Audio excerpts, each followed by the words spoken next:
Bismillahirrahmanirrahim. Assalamualaikum warahmatullahi wabarakatuh. Alhamdulillahi rabbil alamin. Rabbi shrah li sadri wa yassir li amri wahlul 'uqdatam min lisani yafqahu qawli, amma ba'du. Allahumma barik lana fi sa'bana wa ballighna Ramadan. Ya, apa kabar anak-anak? Semoga selalu dalam lindungan Allah, diberikan kesehatan, keselamatan beserta keluarganya sampai di dunia wal akhirat. Ya, anak-anak, alhamdulillah pada hari ini kita bisa bertemu kembali di pelajaran Al-Qur'an Hadis. Kemarin anak-anak sudah melakukan PTS, penilaian tengah semester, itu gambaran nanti di ujian nanti. Dan untuk hari ini yaitu kita akan bahas tentang hadis tentang kebersihan. Tapi sebelum kita mulai, anak-anak, mari kita berdoa dulu. Semoga ilmu yang kita pelajari ini menjadi jariah untuk kalian dan keluarga kalian semua, ya, dan menjadi ilmu yang bermanfaat selamat di dunia wal akhirat. Berdoa mulai. Bismillahirrahmanirrahim.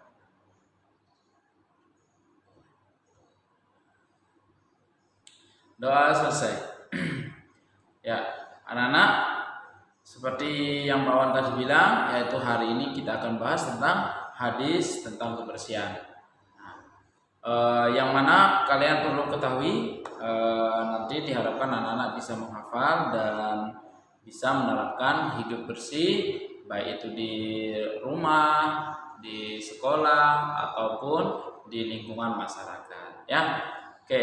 Yang pertama yang kita bahas yaitu hadis tentang kebersihan. Nah, perlu kita ketahui bahwa kebersihan itu adalah sebagian dari iman. Ingat, nah makanya kenapa orang Islam itu kalau mau sholat, mau mau haji harus wudhu dulu. Kenapa? Karena Allah mencintai orang-orang yang suka menjaga kebersihan. Ya, makanya kalau kita kotor-kotor, mohon maaf aja, misalnya ada kotoran kucing, kotoran apa, ya, melekat di tubuh kita, kalau kita sholat itu nggak sah sholat kita, ya, karena Allah tidak menerima ibadah yang kotor, ya. Makanya dari itu anak-anak harus dijaga kebersihannya, ya, apalagi di zaman sekarang ini yang pandemi COVID. Nah, anak-anak dijaga kebersihannya, rajin cuci tangan, ya, pakai masker maupun yang lain, ya. Oke, itu karena menjaga kebersihan itu adalah sebagian dari iman. Berarti kalau kita nggak jaga kebersihan, berarti iman kita sudah berkurang, ya.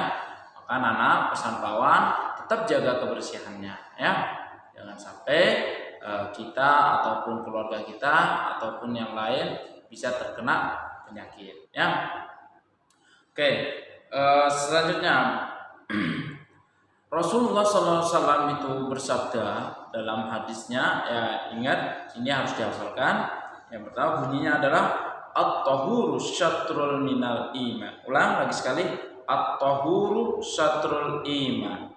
Lagi sekali, yang pertama at-tahuru syatrul iman, ya, yang artinya kebersihan itu sebagian dari iman. Ya, ingat, at-tahuru syatrul iman. Kebersihan itu sebagian dari iman. Hadis riwayat Muslim, ya. Itu hadis yang pertama. Hadis yang kedua ada juga yang apa, Pak? An-nazafatu minal iman. Kebersihan adalah sebagian dari iman. Itu hadis Rasulullah. Berarti harus anak-anak, kalau kita nggak menjaga kebersihan berarti iman kita sudah setengahnya hilang, ya. Tetap menjaga kebersihan, perhatiannya, ya.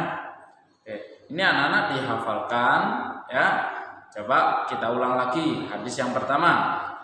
At-tahuru syatrul iman. Ya. Riwahul Muslim, ya. Kebersihan itu sebagian dari iman. Hadis riwayat Muslim. Atau yang kedua, an-nazafatu minal iman. Kebersihan adalah sebagian dari iman. Hadis riwayat Ahmad. Nah, ini dua-duanya harus dihafal, ya, Nak, ya, yang hadisnya ini, ya. Oke, di mana saja sih tempat kita harus menjaga kebersihan? atau membiasakan perilaku hidup bersih di lingkungan ya. Pertama itu hidup bersih di rumah. Nah ini yang paling penting, di rumah dulu ya. Kenapa? Karena rumah itu tempat kita hampir 24 jam lah ya, apalagi sekarang ya, stay at home ya. Yang pertama, ruang bermain. Nah, kebiasaan anak-anak habis bermain nggak dirapikan, kasihan ibu bapaknya yang membersihkan ya. Harus bertanggung jawab ya anaknya. Habis selesai bermain ya, dirapikan kembali. Yang tadi awalnya mainannya di sini ditaruh lagi di sana ya. Pokoknya dijaga kebersihannya ya. Terus tempat tidur. Nah, biasakan habis tidur, nah itu dirapikan juga. Ya, tempat tidurnya jangan suruh ibu, terus jangan suruh bapak, kasihan ibu bapak ya. Oke. Belajar mandiri ya, pelan-pelan ya. Sekiranya kalau emang berat nggak bisa, baru bisa minta tolong sama kakak atau ibu bapaknya ya. Oke. Yang ketiga, harus di mana Pak? Di kamar mandi ya. Itu harus dijaga kebersihannya. Bagaimana caranya Pak? Ya minimal disikat-sikat. Kenapa? Nanti takutnya masuk ke kamar mandi saking licinnya akhirnya jatuh. Nah kalau jatuh kena kepala kan bisa parah nanti ya, bisa masuk rumah sakit ya. Berarti kita kalau kita udah sakit, sholat kita juga udah tidak sempurna caranya ya. Sehingga makanya Rasulullah tetap memperingati hadis kebersihan itu sebagian dari iman ya. Di mana lagi selain di kamar mandi nak? Di dapur. Nah, di dapur. Nah, biasakan kalau habis masak ataupun habis makan itu membiasakan kalau bisa mencuci piringnya sendiri, bekas minumnya sendiri ya. Jangan kita selalu menyuruh kedua orang tua, kasihan ibu bapak kita ya. Oke, kita sudah dewasa ya. Oke, selanjutnya di mana lagi Pak? Halaman rumah, di depan rumahnya dibersihkan ya. Dibersihkan. Kenapa? Jangan sampai banyak sampah. Kenapa? Dulu zamannya jahiliyah orang-orang Yahudi, itu kalau orang Yahudi di depan rumahnya itu tidak pernah dibersihkan. Nah, sehingga Rasulullah itu bertolak ukur, kalau zaman dulu kalau seandainya di depan rumah itu kotor, berarti itu bukan orang muslim.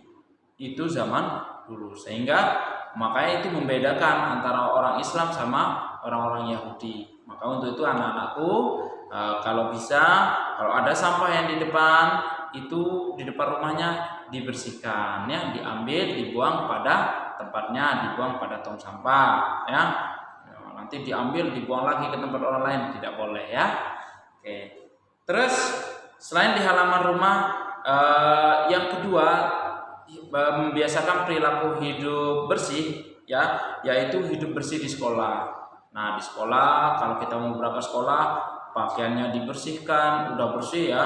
Nah, berangkat sekolah jangan kita sembraut bajunya, terus meja, papan itu kita harus ada jadwal piket, kita membersihkan kelas ya dan sebagainya. Nah, itu di sekolah. Ada lagi di mana? Nah, itu hidup bersih di lingkungan masyarakat. Contohnya misalnya anak-anak habis ke taman atau kemana Pak? Ke Renon misalnya kalau di Denpasar. Di Renon, di tamannya jangan buang sampah sembarangan. Tapi sudah disediakan oleh Pemprov kebersihan untuk menaruh tempat-tempat sampah. Maka itu untuk anak-anakku, sama di sekolah juga, di rumah itu pasti semua sudah menyediakan tempat sampahnya. Oke, anak-anak itu saja untuk materi hari ini, dan jangan lupa tugasnya adalah menghafal hadis tentang kebersihan, tapi tidak di store ya, tetap menghafal saja karena insya Allah pasti Pak Awan akan keluarkan itu hadis tentang kebersihan ya. Harus tahu bentuk tulisannya dan artinya ya. Itu saja, mohon maaf kalau ada salah. Tetap semangat anak-anakku, semoga kalian dan beserta keluarga diberikan kesehatan, keselamatan di dunia wal akhirah. Mohon maaf kalau ada salah. Wabillahi taufiq wal hidayah. Wassalamualaikum warahmatullahi wabarakatuh. Ila liqa.